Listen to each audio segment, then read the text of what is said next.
What up, everybody? This is Charlie and I'm back. So in this video, I'm going to talk a little bit about what it's like being out at work as a trans person as well as a person with a disability. So those two things have come up for me this week because I got a new job. And so I've been kind of setting up my life there and like what my work experience is going to look like.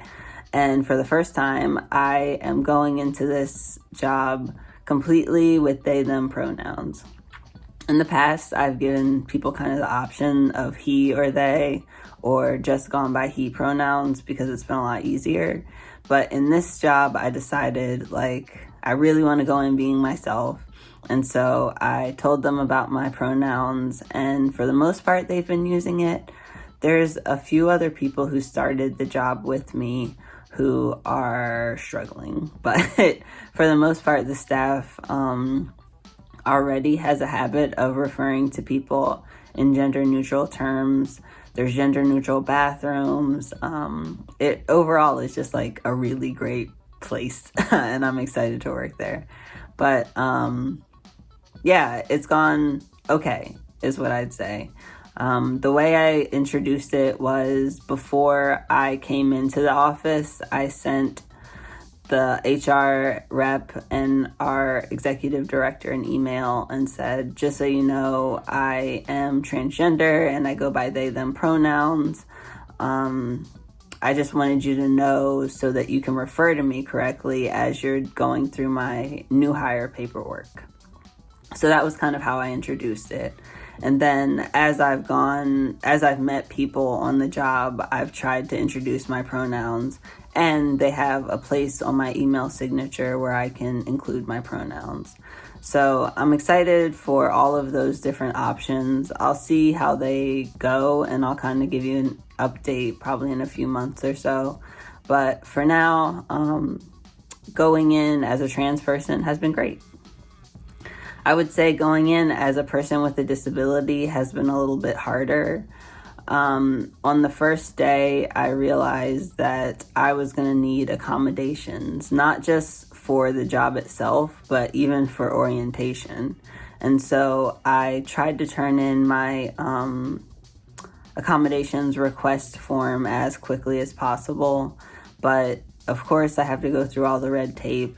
So I have to get it signed by my psychiatrist saying that I actually do have this disability and I do need these accommodations, which is really frustrating for me because I'm working at a nonprofit that seems like it would be really good at that, but unfortunately they're not.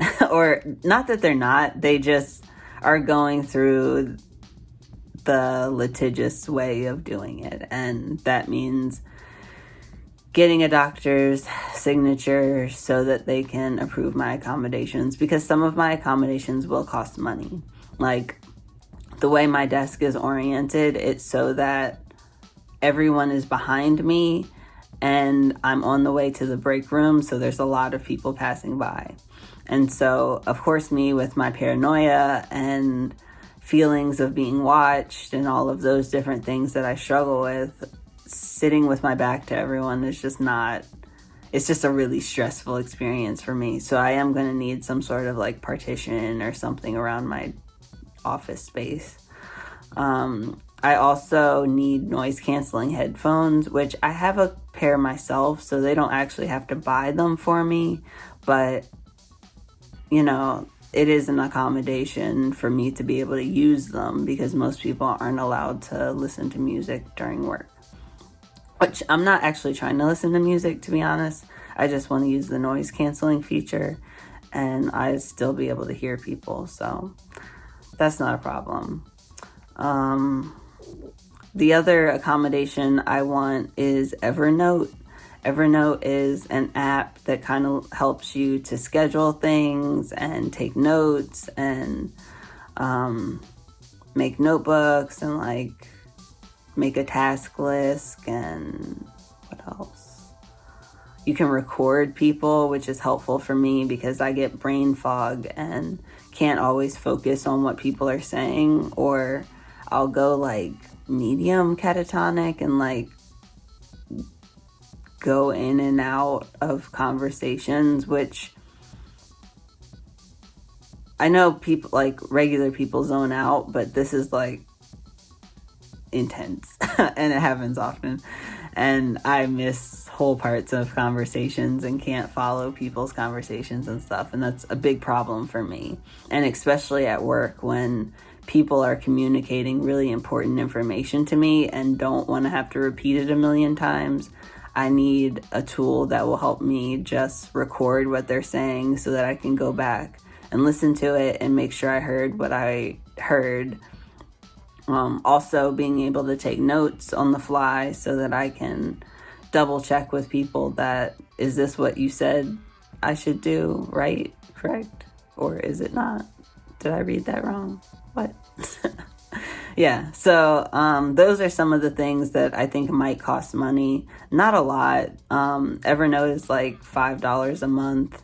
The headphones are kind of expensive. I think I paid like $135 for them. And I don't know how much a partition would cost, or they may just move my office. That might even be easier for them, but I'm not sure. Either way, that's kind of how it's been going as being out at work, both as a trans person and as a person with a disability.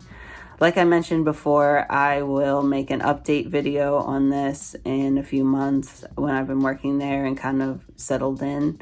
But for now, that's what I got. And I'll see you next time. Deuce.